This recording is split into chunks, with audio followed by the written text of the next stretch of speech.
तमाम व्यूवर्स को अस्सलाम वालेकुम। उम्मीद है कि आप सब खैरियत से होंगे। कुकिंग विद अनम में आप सबको वेलकम करती हूं और आज हम मायो कटलेट्स रेसिपी बनाने वाले हैं और जो बहुत ही मज़े की बनने वाली है और बिल्कुल आसान तरीके से बताऊंगी। ठीक है, ये मैंने आधा किलो से ज़्यादा थोड़े से आलू ले लिए हैं। ठीक है, और उनको धो लिया था और अब उनका छिलका जो है वो उतार रही हूँ।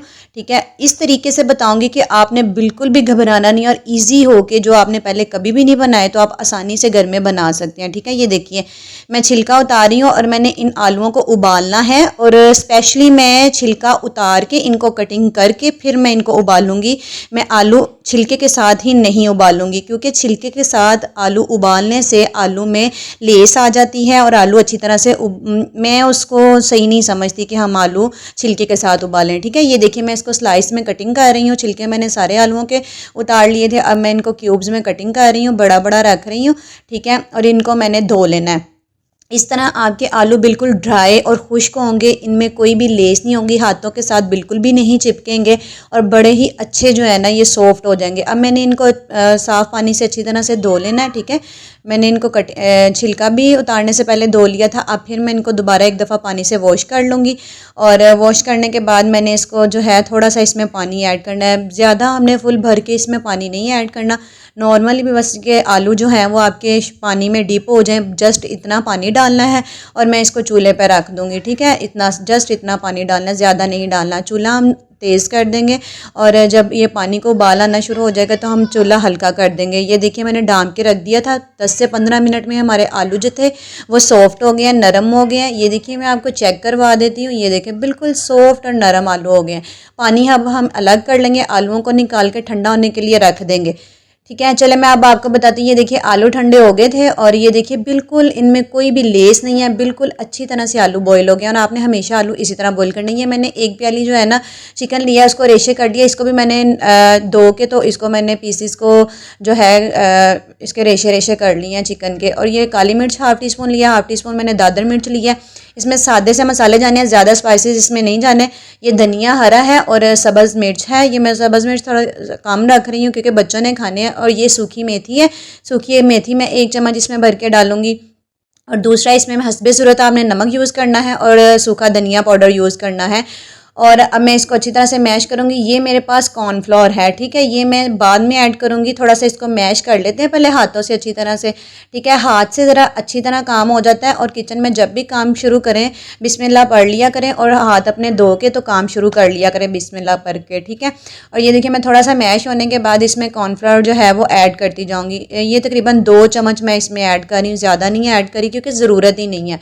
और इस तरह जब आप आलू बॉईल करेंगे ना तो यकीन मानिए आपके आलू बिल्कुल भी लेसदार नहीं होंगे, हाथों से चिप। आप अक्सर देखते हैं कि छिलकों के साथ आप आलू बॉईल करते हैं, लेकिन मेरे ख्याल में ज़्यादातर लोग छिलके के साथ ही आलू बॉईल करते हैं, वो आलू से ही बॉईल नहीं होते। ये देखिए अब मैंने इसको ना ईजी होके इसको मैंने कर लिया था अच्छी तरह से मिक्स। अब इसके जो है मैंने बॉल बनाने हैं छोटे छोटे और इसको मैंने ना एक कटोरी की तरह शेप देनी है और इसको बिल्कुल अपने हाथ से ही आपने बैलेंस करना है। आप गौर से देख लीजिएगा मैं कैसे कर रही हूँ और मैं थोड़ा आहिस्ता आहिस्ता ये काम करने की कोशिश करूँगी ताकि एक दफ़ा जब आप नोट कर लेंगे कि इस तरीके से हमने इसमें मायोनीज़ भरी है तो आपको आइडिया हो जाएगा। ये देखिए एक कटोरी की शेप दे रही हूँ, इसको मैं आहिस्ता आहिस्ता राउंड करती जाऊँगी। राउंड करके तो मैं इसमें मायोनीज़ भरूँगी।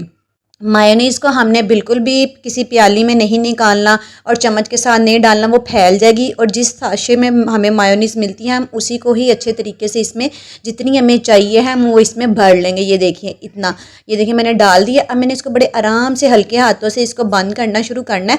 और अगर हमें थोड़ी सी महसूस हो कि हमने थोड़ा सा जो है अपना आलू जो है वो जो मैंने इसका पेस्ट तैयार किया वो अगर हमें कम पड़ रहा है तो हम इसमें थोड़ा सा और ऐड कर लेंगे। ये देखिए अब मुझे लग रहा है जैसे थोड़ा सा ऊपर से मुझे ना थोड़ी सी फिलिंग और करनी चाहिए आलू वाली, तो मैं इसमें थोड़ी सी और रख दूंगी। और आपने इसको मायोनीज़ को बिल्कुल भी बाहर नहीं निकलने देना। अगर मायोनीज़ बाहर निकल गई तो जब आप फ्राई करेंगे तो आपकी जो कटलेट्स हैं वो ख़राब हो जाएंगे। और बड़े एहतियात से हल्के हाथ से आपने इसको प्रेस करते जाना है और एक कटलेट्स की शेप दे देनी है। और ये इसी तरह ही इसके मायोनीज़ के स्टफ्ड कटलेट्स इसी तरह ही बनते हैं। ये देखिए मैंने एक बना के रख दी है, अब इसी तरह मैं दूसरी भी बनाऊंगी।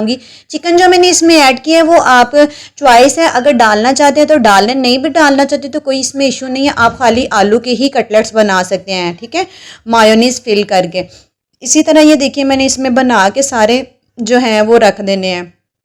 आपने ये मेरी वीडियो फुल वॉच करनी है, आपको आइडिया नहीं है, बहुत ही मज़े के ये कटलेट्स बनने वाले हैं और घर की चंद चीज़ें मैंने ऐड की हैं। कोई मैंने इसमें इतने स्पाइसेस और इतनी चीज़ें नहीं डाली जो आप कहें कि ये बड़ा मुश्किल काम है, ये बाजार से हमें नहीं मिलता। मैं आपको घर में ब्रेड क्रम्स भी बनाना सिखा रही हूँ। मैंने 4 पीस ब्रेड के लिए थे और उसको मैं ना छोटे ब्लेंडर में डाल के तो ब्लेंड करूँगी। और ये मैंने थोड़ा सा फूड कलर ऐड किया, जर्दा रंग ऐड किया और इसको मैं ब्लेंड कर लूँगी। ब्लेंड करने के बाद ये देखिए जब अच्छी तरह से ये ब्लेंड हो जाएगा तो मैं इसको एक फ्राई पैन में निकाल रही हूँ और इसको तकरीबन 5 से 10 मिनट के लिए इसको मैंने हल्का सा फ्राई करना है, भून लेना है। उसकी वजह ये है कि ये ख़राब ब्रेड क्रम्स हमारे नहीं होते। इसको आप 10 से 15 मिनट के लिए स्टोर कर सकते हैं, आप किसी भी जार में डाल के रख सकते हैं। अब ये देखिए कितना जो मैंने फूड कलर डाला है वो भी ऑप्शनल है, आप डालना चाहते हैं तो डाल लें। अब ये इसमें भाप है, गर्म है, हम इसको ठंडा होने के लिए रखेंगे ताकि ये अच्छी तरह से खुश्क हो जाए। अब मेरे पास ब्रेड क्रम्स भी रेडी है, एक अंडा मैंने ले लिया प्याली में और इसी तरह जो मैंने सारे कटलेट्स बना के रखे थे वो मैं एक दफ़ा अंडे में कोट करूँगी, उसके बाद मैं इसको ब्रेड क्रम्स में कोट करूँगी और दूसरे गीला जो मेरा अंडा वाला हाथ है जिसको अंडा लगा हुआ वो हाथ बिल्कुल नहीं लगाना, दूसरे हाथ से हमने इसको ब्रेड क्रम्स अच्छी तरह लगा के तो इसको फिल करते जाना है और इसको साइड पे रखते जाना है। पूरे एक दफ़ा सारे रेडी कर लेंगे। रेडी करके आपको मेरी ये वीडियो पसंद आए तो आपने मेरे चैनल को सब्सक्राइब, लाइक और शेयर ज़रूर करना है और बेल आइकन के बटन को ऑन करना ताकि मेरी हर नई आने वाली वीडियो आपको मिल जाए। ये देखिए मैंने सारे ब्रेड क्रम्स लगा के रख दिए थे और इसी तरह मैंने ऑयल जो है वो गर्म होने पे फुल गरम जब बॉईल हो गया था तो आंच थोड़ी सी मैंने कम कर दी थी और मैंने सारे कटलेट्स जो हैं वो इसमें रख लिए। ये काम थोड़ा आपने एहतियात से करना है, ठीक है। आपके हाथों पे भी गरम ऑयल नहीं लगना चाहिए और बड़े एहतियात से काम करना है। जब आप कटलेट्स डाल लें सारे तो फ्राई पैन की मदद से आपने एक दो दफ़ा इसको हिला लेना है और जब देखें कि नीचे से थोड़ा हो गया होगा, पक गया हमारा कटलेट्स, तो उसके बाद आपने 1 बाय 1 करके सबकी साइड जो है वो बदल देनी है। ये देखिए जैसे मैं बदल रही हूँ और माशाल्लाह से हमारे बहुत ही मज़े के ये कटलेट्स बन गए हैं। और ये बच्चों को इस तरह की चीज़ें बना के दिया करें ताकि बच्चे खाएं और आलू तो वैसे भी बच्चों की सेहत के लिए बहुत अच्छे होते हैं। और ये देखिए अब मैं एक एक करके जो भी बनता जा रहा है, कलर आता जा रहा है, मैं उसको बाहर निकालती जाऊँगी प्लेट में। और ये देखिए थोड़ा घी जो है, ऑयल अच्छी तरह से वो निकल जाए फिर आपने उसको रखना है। ये देखें, ये कोई भी देखें कटलेट्स ख़राब नहीं हुआ, कोई भी उसमें मायोनीज़ बाहर नहीं आई। बस ये है कि थोड़ा सा काम आप एहतियात से करें तो कोई टेंशन वाली बात नहीं होती। और माशाल्लाह से हमारे बहुत ही अच्छे कटलेट्स जो हैं वो बनकर तैयार हो गए हैं। ये देखिए मैं सारे इसी तरह 1 बाय 1 करके सारे कटलेट्स प्लेट में निकाल लूँगी। आपको मेरी रेसिपी पसंद आए तो मुझे दुआ में याद रखिएगा। अल्लाह हाफ़िज़।